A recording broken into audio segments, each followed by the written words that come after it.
इसमें शिव नीचे आपका स्वागत करता हूं आपके अपने यूट्यूब चैनल पर। दोस्तों आज की वीडियो यहाँ पर जो है जीएसटी के एनुअल रिटर्न जीएसटीआर 9 को लेकर है, 9C को लेकर है। क्या 9 या 9C फॉर्म जो है वो सबके लिए एप्लीकेबल है? क्या सबको फाइल करना मैंडेटरी है?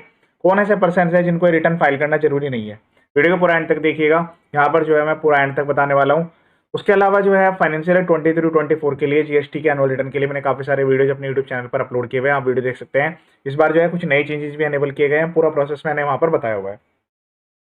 जीएसटीआर 9 और 9C फॉर्म, ये दोनों फॉर्म जो है सबसे पहले तो जो जीएसटी में नॉर्मल टैक्स पेयर्स होते हैं उनके लिए मैंडेटरी है यहाँ पर फाइल करना, subject to a turnover limit. मतलब सबके लिए मैंडेटरी नहीं है।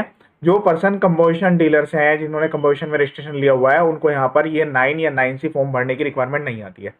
ये जीएसटीआर 9 जो है वो एनुअल रिटर्न है, 9C जो है वो रिकंसिलेशन स्टेटमेंट है। पहले यहाँ पर ये जीएसटी ऑडिट हुआ करता था, लेकिन अब इसको यहाँ पर जो है जीएसटी ऑडिट को हटा दिया गया है। सेल्फ सर्टिफाइड स्टेटमेंट है, मतलब सेल्फ असेसमेंट बेसिस आपको इसमें जो है रिकंसिलेशन तैयार करना होता है।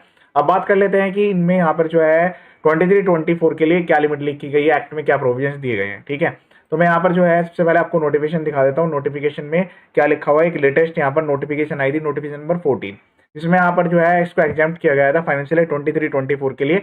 इसका मतलब है कि वैसे तो जो भी जीएसटी में रजिस्टर्ड टैक्स पेयर है, as a normal registered tax payer, उनके लिए ये फाइल करना मैंडेटरी होता है, लेकिन इसको यहाँ पर जो है हर साल एग्जाम्प्ट कर दिया जाता है एक पर्टिकुलर टर्नओवर तक। तो इन्होंने यहाँ पर अपनी पावर को यूज करते हुए फाइनेंशियल 23-24 के लिए इज अप टू 2 करोड़, अगर आपकी टर्नओवर जो है hereby exempt the registered person whose aggregate turnover is the financial is up to 2 crore, तो 2 करोड़ तक की अगर आपकी टर्नओवर है।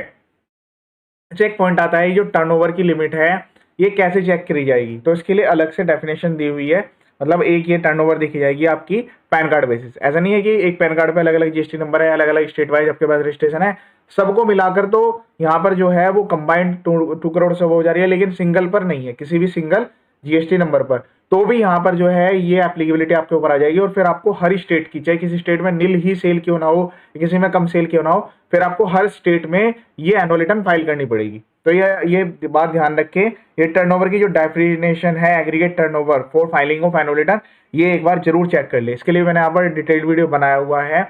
और अगर आप जीएसटीआर 9 को फाइल नहीं करते हैं, ध्यान से समझिएगा, तो इसके ऊपर लेट फीस एप्लीकेबल है।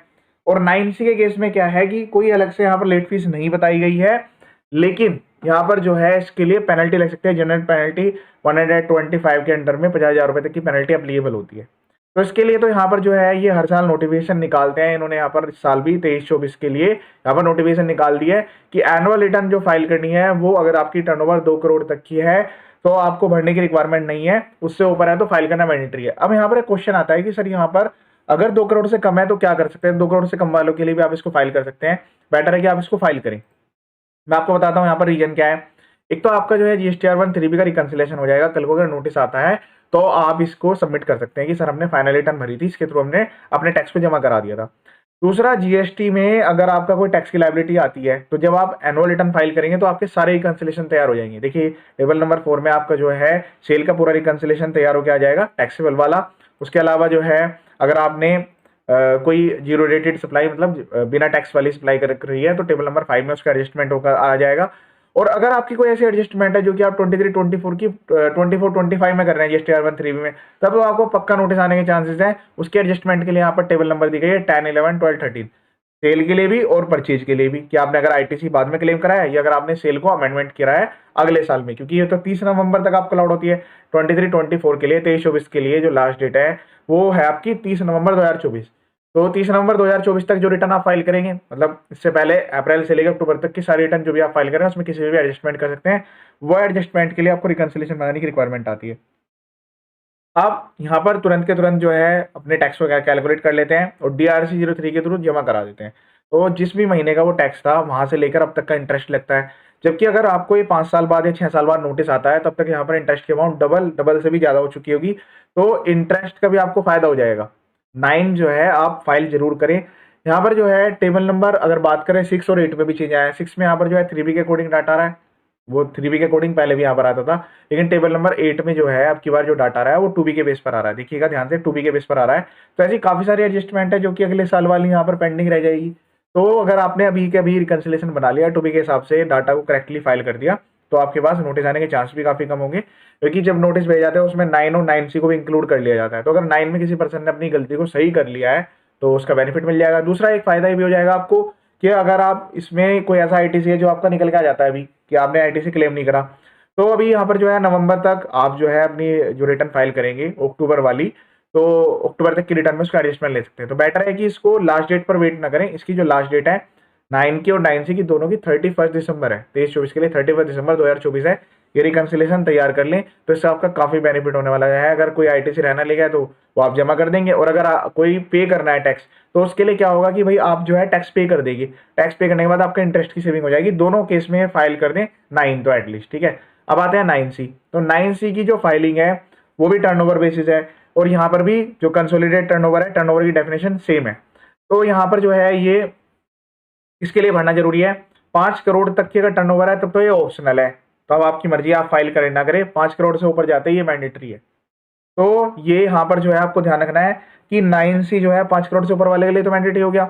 अब एक केस यहाँ पर बनता है जो 2 से 5 के बीच में आता है, तो उनके लिए एनुअल रिटर्न फाइल करना जरूरी है। 9C भी वो भर सकते हैं अगर उनका कोई रिकन्सिलेशन बनता है, तो आराम से अपने 9C में जो है जो भी एडजस्टमेंट उन्होंने करी है बुक्स के अकॉर्डिंग, क्योंकि यहाँ पर आपको मैचिंग करनी होती है अपनी बुक्स ऑफ अकाउंट की जो है अपनी GST के पोर्टल से। तो GST में रिवर्स चार्ज मैकेनिज्म पर भी टैक्स जाता है, और ये रिवर्स चार्ज मैकेनिज्म की जो लायबिलिटी है वो भी आपको टेबल नंबर 4 पर मिलेगी।